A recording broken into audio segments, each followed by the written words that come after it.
Hello viewers, কেমন আছেন সবাই? নতুন একটি ভিডিও নিয়ে আসলাম। আমি এখন আছি পাকিস্তানের সর্বশেষ ভিলেজ সস্টে, যেটা হচ্ছে হুনজাদের বসতি এখানে, যারা রুশুস্কি ভাষায় কথা বলে।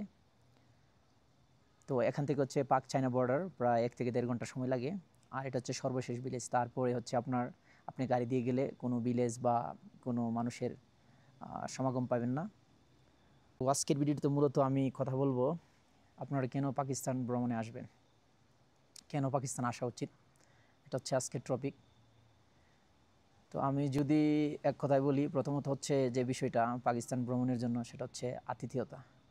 এখানকার মানুষের আতিথেয়তা, এর আগে হচ্ছে আমি বেশ কয়েকটি দেশ ভ্রমণ করছি, কিন্তু পাকিস্তানের মতো এত আতিথেয়তা আমাকে কেউ করে নাই। আসলে বিশেষ করে আপনার পেশোয়ার, ওই এলাকাটাতে প্রথম আমি যাই, অর্থাৎ ইসলামাবাদ থেকে।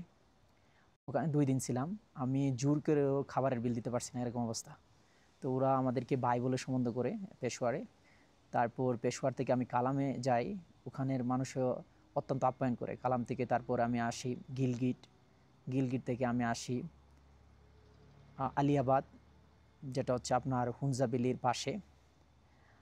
করিমাবাদ হচ্ছে মেন হচ্ছে সিটি বা রাজধানী ছিল একসময় হুনজাদের। তো এখানে আসি। তো আমাকে ওরা অনেক আপ্যায়ন করে। ইভেন হচ্ছে আমি পাহাড় বেয়ে নিচে নামি অনেক জায়গা দেখতে যাই। তারপর হচ্ছে লিফট চাইলে সাথে সাথে দিই, টাকা আমি বললেও ওরা নিতে চায় না। তো এটা হচ্ছে আতিথেয়তার জন্য আপনারা পাকিস্তান আসতে পারেন। দ্বিতীয় যে বিষয়টা, সেটা হলো এখানকার ভৌগোলিক অবস্থা। অর্থাৎ যারা ভ্রমণপ্রিয়, অর্থাৎ প্রাকৃতিক পরিবেশগুলো ভালোবাসেন বা প্রাকৃতিক পরিবেশের আশেপাশে থাকতে চান, তারা অবশ্যই পাকিস্তান আসতে হবে। কারণ না আসলে আপনি বুঝতে পারবেন না এখানে কী পরিমাণ গাছপালা, সবুজায়ন আছে।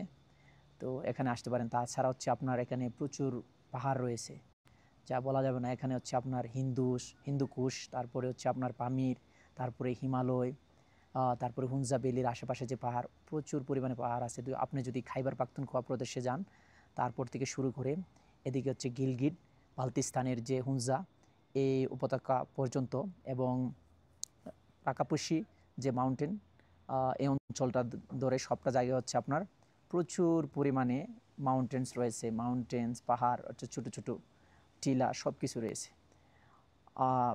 সেক্ষেত্রে আপনারা এখানে ভ্রমণ করতে আসতে পারেন। তৃতীয়ত হচ্ছে আপনারা যদি হাইওয়ে, পৃথিবীর সবচেয়ে বিপজ্জনক হাইওয়ের এবং বিপজ্জনক এবং প্লাস হচ্ছে পৃথিবীর সবচেয়ে সুন্দর হাইওয়ে, যেটা হচ্ছে কারাকরাম হাইওয়ে, এটা উপভোগ করতে, অর্থাৎ ভয়ঙ্কর সুন্দর কিছু উপভোগ করতে চান, তাহলে অবশ্যই আপনারা পাকিস্তানে আসবেন। কেননা কারাকরম হাইওয়ে কিছু কিছু রাস্তা, আমি যদি আপনাকে বলি, বিশাম সিটি থেকে দাসু, এই যে রাস্তাটা, এটা এতই উঁচু সমুদ্রপৃষ্ঠ থেকে, আপনি নিচের বাড়িঘরগুলো আছে ছোটো ছোটো বাড়িঘর দেখা যায়। অর্থাৎ একদম কী বলবো, ছোটো ছোটো বাড়িঘর, ইভেন মানুষ ওখানে দাঁড়ানো থাকলে দেখা যায় না। যদি একটু ভুল করে ড্রাইভার কোনো কারণে, আপনার বেঁচে ফেরার সম্ভাবনা 0.1 নয়, মানে এখানে বেঁচে ফিরে আসতে পারবেন না। এরকম একটা অবস্থা হচ্ছে আপনার বেশাম সিটি, ভয়ঙ্কর হচ্ছে আপনার কারাকাম হাইওয়ে। কিন্তু গিলগিট থেকে আবার আপনি হুনজার দিকে আসুন, এতটা রিস্ক নেই, মোটামুটি বলা যেতে পারে। তবু কিছু কিছু জায়গায় অনেক রিস্ক রয়েছে। তো এরকম জায়গাগুলো উপভোগ করতে চাইলে আপনি পাকিস্তান আসতে পারবেন। তৃতীয়ত হচ্ছে হাইকিংয়ের জন্য আমি বলবো করিমাবাদ হচ্ছে পাকিস্তানের একটা অঞ্চল, যেটা হচ্ছে আপনার হুনজা ভ্যালির আশেপাশে, যেখান থেকে আপনার রাকাপুশি মাউন্টেন আপনি দেখতে পাবেন। তো অনেকেই হচ্ছে দেশ বিদেশ থেকে তারা এখানে আসে হাইকিংয়ের জন্য, ক্লাইম্বিংয়ের জন্য এখানে আসে। আর বিশেষ করে শীতকালে অনেকে আসে হচ্ছে আপনার এই পরিবেশটা উপভোগ করার জন্য। আর এই কারিমাবাদ হচ্ছে আপনার হুনজাদের একসময় রাজধানী ছিল। এখন হচ্ছে আলিয়াবাদ, এটা হচ্ছে তফসিলের অংশ, অর্থাৎ পাকিস্তানের তফসিল, যে এখন এর হচ্ছে অংশ হিসাবে এখন হুনজা ভ্যালিটাকে করা হয়েছে। ঠিক আছে। তো আপনারা যারা হাইকিংয়ের জন্য আসতে চান, সেক্ষেত্রে আপনারা পাকিস্তানে আসতে পারেন। আর চতুর্থ যে কথাটা, সেটা হচ্ছে আপনার এখানকার খাবার দাবার। তো পাকিস্তানের খাবার দাবার আমি বলবো স্পট অন। কারণ হচ্ছে আমি গত বেশ কয়েকদিন যাবৎ পাকিস্তান বিভিন্ন জায়গায় ঘুরতেছি, আমার ভাই এখনও পর্যন্ত পেটের কোনো সমস্যা হয় নাই, আলহামদুলিল্লাহ আমি সুস্থ আছি।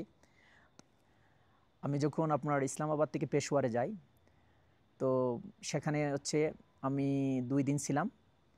ওখানকার বিফ, মাটন কারাই, চিকেন কারাই, নেহারি, তারপরে আদার্স যে খাবারগুলো ছিল, পোলাও, যেটা কাবলি পোলাও বলা হয়, তারপরে হচ্ছে চাপলি চাপ, এই খাবারগুলা মানে আমি কি বলবো, মানে এত সুস্বাদু ছিল, আমার মানে বলার ভাষা প্রকাশ করবো না। অর্থাৎ এখানে পাঠান যারা পুষ্টুন ছিল তারা এই খাবারগুলো তৈরি করে, তো অনেক সুস্বাদু খাবার। তারপরে আমি যখন আসছি হচ্ছে কালাম থেকে, তারপরে হচ্ছে কারিমাবাদ আসি। সো করে কারিমাবাদে হচ্ছে আপনার এখানে হচ্ছে যারা বসবাস করে তারা হুঞ্জা, তারা আপনার মাংসর পরিমাণটা একটু কমই খান, অন্যান্য খাবার খায়, বিশেষ করে সিডস, অ্যাপ্রিকট যেটা বলা হয়। তো এটা হচ্ছে ওরা প্রচুর পরিমাণে খায় এখানে। তো এই খাবারটা খাইছি, আমার খুব ভালো লাগছে। তো স্পেশালি এই জায়গাটা আসার পরেও আমার খাবার খুব পছন্দ হয়েছে। আর পঞ্চম যে কথাটা সেটা হচ্ছে আপনার ইমিগ্রেশন। তো পাকিস্তানে যদি আপনি আসেন তাহলে হচ্ছে বিশেষ করে বাংলাদেশিদের ক্ষেত্রে আপনার ইমিগ্রেশনে আসার পরে আপনাকে বেশি কোনো কোয়েশ্চেন করবে না। বাংলাদেশি হলে জাস্ট পাসপোর্টটা দেখবে, আর ওদের একদম কোথাও হয়তো বা ওদের অ্যাডমিনিস্ট্রেশন অফিসে ওরা কল করে, তারপর হচ্ছে আমাদের সাথে সাথে ওরা সিল দিয়ে দেয়, ঠিক আছে। তো এখানে কোনো জটিলতা নাই। অর্থাৎ পাকিস্তানের ইমিগ্রেশন, আমি বাংলাদেশ ইমিগ্রেশনের কথা বলতে পারি না, ওখানে আমি শুনছি অনেক ঝামেলা করে পাকিস্তানে আসতে চাইলে, কিন্তু আমি সৌদি আরব থেকে ফ্লাই জিন না করে আমি হচ্ছে পাকিস্তানে আসি, ইমিগ্রেশনে কোনো ঝামেলা হয় নাই। তারপরে আরেকটা বিষয় যেটা হচ্ছে আপনার পুলিশি সহযোগিতা। তো আপনি যখন পাকিস্তানে আসবেন সব সময় অর্থাৎ আপনার পুলিশি যে সহযোগিতা এটা আপনি পাবেন। পুলিশ বক্সগুলো অল টাইম আপনাকে সেবা দেবে। ইভেন আমি প্রত্যেকটা চেকপোস্টে আমার পাসপোর্ট দিছি, ওরা পাসপোর্টের ছবি নিছে, ভিসার ছবি নিছে, নেওয়ার পরে হচ্ছে নেক্সট চেকপোস্টে সেগুলো হোয়াটসঅ্যাপ করে দিছে, কারণ আমি অতিথি হিসাবে আসছি। এবং আমি যখন এখানে একটা ঘটনা ঘটছিল, সেটা হচ্ছে আমি কালাম থেকে আসতে আমার হচ্ছে গিলগিট সময় লেগেছিল 2 দিন, অর্থাৎ 48 ঘন্টা, যেটা সময় লাগে মাত্র 12 ঘন্টা। এর প্রধান কারণ হচ্ছে ওই সময় আপনার কিছুদিন আগে ল্যান্ডস্লাইডিং হওয়ার কারণে কয়েকজন মারা গেছে। তখন আমার খাওজে খেলা নামে একটা জায়গা আছে, ওটাতে হচ্ছে আমার পুলিশ আটকাইছে। আটকানোর বলতেছে যে আপনি ট্যুরিস্ট, আপনার সেফটি সর্বোচ্চ নিরাপত্তা দেওয়া আমাদের দায়িত্ব। তো আমাকে ওখানে নিয়ে ওরা রুমে রাখছে, বলছে যে আপনি যদি হোটেলে না যেতে পারবেন সমস্যা নাই, আমাদের সাথে থাকবেন। তারপরে আপেল, আঙ্গুর, অন্যান্য নাশপাতি এগুলো আমাকে দিছে, চা খাওয়াইছে, তারপরে হচ্ছে স্থানীয় খাবার, বিভিন্ন খাবার আমার খাওয়াইছে। খাওয়ানোর পরে আমি বলতেছি যে আমি এখানে থাকবো না, আমাকে বিশাম সিটিতে পাঠিয়ে দেন। ওখান থেকে পরে যদি অবস্থা ভালো থাকে তাহলে আমি হচ্ছে গিলগিটে যাব। তো ওরা হচ্ছে পুলিশ সাথে করে, পুলিশের গাড়ি করে, আমার সাথে আরেকজন ছিল, সে হচ্ছে চেক রিপাবলিকের আমার এক বন্ধু, সেখানে আমার সাথে পরিচয় হয়েছে এবং বন্ধুত্ব হয়েছে। তার নাম হচ্ছে ডমিনিক। তো ওকে নিয়ে হচ্ছে আমরা বিশাম সিটিতে এক রাত থাকি, এবং রাতে আমরা যে রুমে ছিলাম তার পাশের রুম হচ্ছে সরি তার বারান্দায় হচ্ছে পুলিশ 24 ঘন্টায় ছিল, ঠিক আছে। তারপরে বিশাম সিটি থেকে আমাদেরকে পরদিন যখন আমরা রওনা দিই, তারপরে দাসু নামে একটি এলাকা, যেটা ওখানে হচ্ছে আপনার ড্যামের ভাঙ্গনের কারণে হচ্ছে ল্যান্ডস্লাইডিং হয়েছে।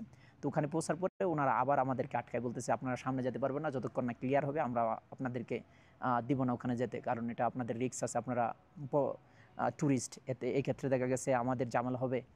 তো আমরা ওখানে খাওয়া দাওয়া করি, তারপরে হোটেলে আমাদেরকে 3 ঘন্টা থাকার ব্যবস্থা করে দেয়, তারপরে 3-4 ঘন্টা আমরা ওখানে অবস্থান করি। পুলিশ আমাদের সাথে সার্বক্ষণিক ছিল। ওই পুলিশ প্রত্যেকটা বক্সে এভাবে হচ্ছে আপনার এক জায়গা থেকে আরেক জায়গায়, এক জায়গা থেকে আরেক জায়গায় এভাবে আমাদেরকে প্রেরণ করতে করতে হচ্ছে আমরা লাস্ট পর্যন্ত গিলগিটে পৌঁছাই।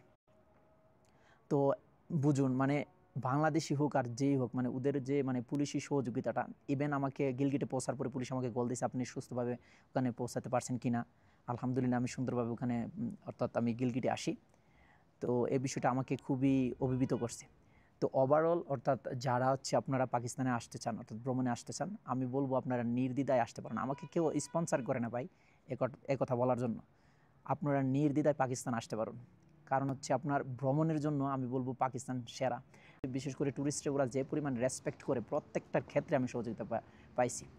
সো আপনারা যারা বাংলাদেশে আসতে চান তারা অবশ্যই আসবেন, এবং এখানকার পাহাড়ি এলাকায় বিশেষ করে আপনার হুঞ্জা, তারপরে হচ্ছে আপনার